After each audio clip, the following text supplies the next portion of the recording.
Part 2, The Breakup and His Stalker Phase. A month passed, but his words haunted me every single day. No matter how much I tried to ignore them, I couldn't unhear them. I knew I deserved better. So, while he was out, I packed my bags and left. I left him a note. I love you enough to let you go and find happiness, even if it's not with me. I wish you well. Then I disappeared. He called me repeatedly, but I never answered.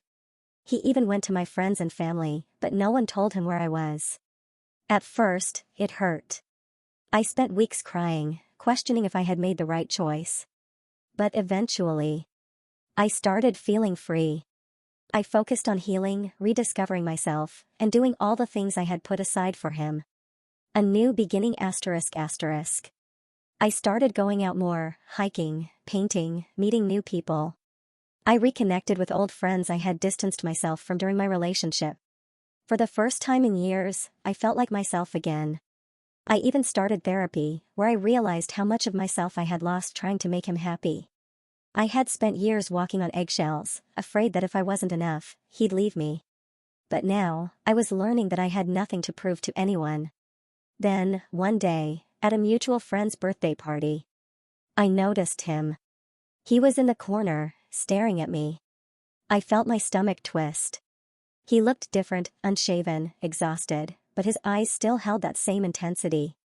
I tried to shake it off, pretending not to notice, but my skin prickled under his gaze.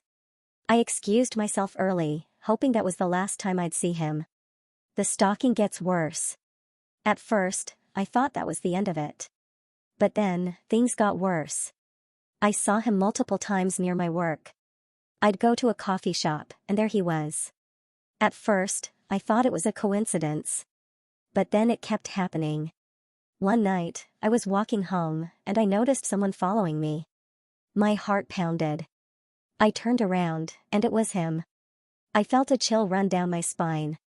I took a deep breath, squared my shoulders, and turned to face him. "Why are you following me?" I asked.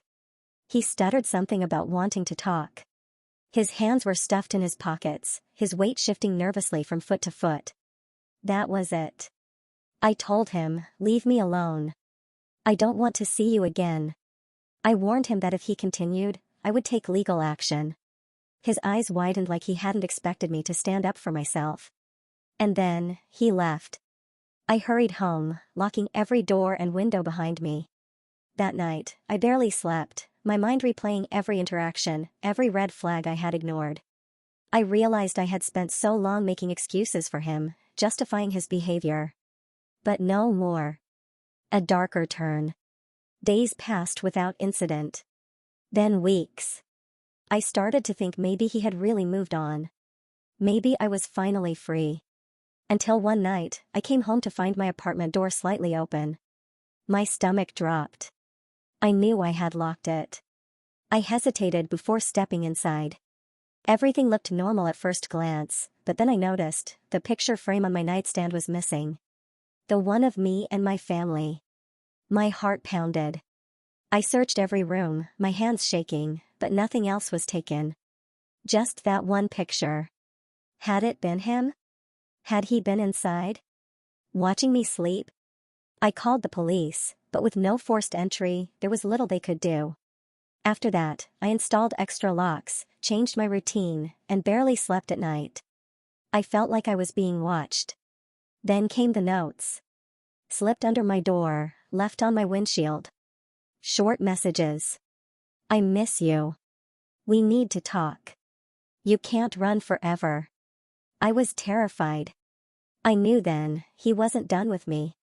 The breaking point. One night, I woke up to a sound outside my window. A faint tapping. I lived on the second floor. I grabbed my phone with trembling hands, my mind racing. I peered through the blinds, expecting the worst. Nothing. But as I turned away, I heard it again. Louder this time. I turned back, and my breath caught in my throat. A handprint. On the glass. I called the police immediately. This time, they took me seriously. They increased patrols in my area and advised me to stay with someone else for a while. The next day, I packed a bag and left. Again. The final goodbye. After that night, I never saw him again. A mutual friend later told me he moved to another state. But even after he was gone, I still had to deal with the scars he left behind. For months, I jumped at shadows, always looking over my shoulder. I had nightmares about seeing him outside my window.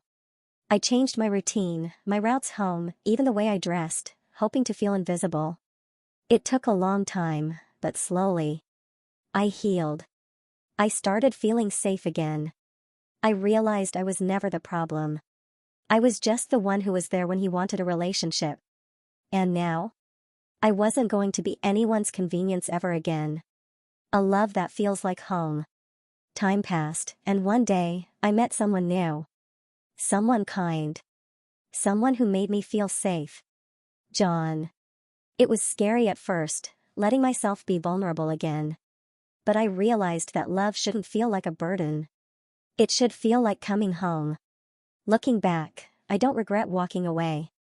Because leaving wasn't the end, it was the beginning of a life I never knew I could have.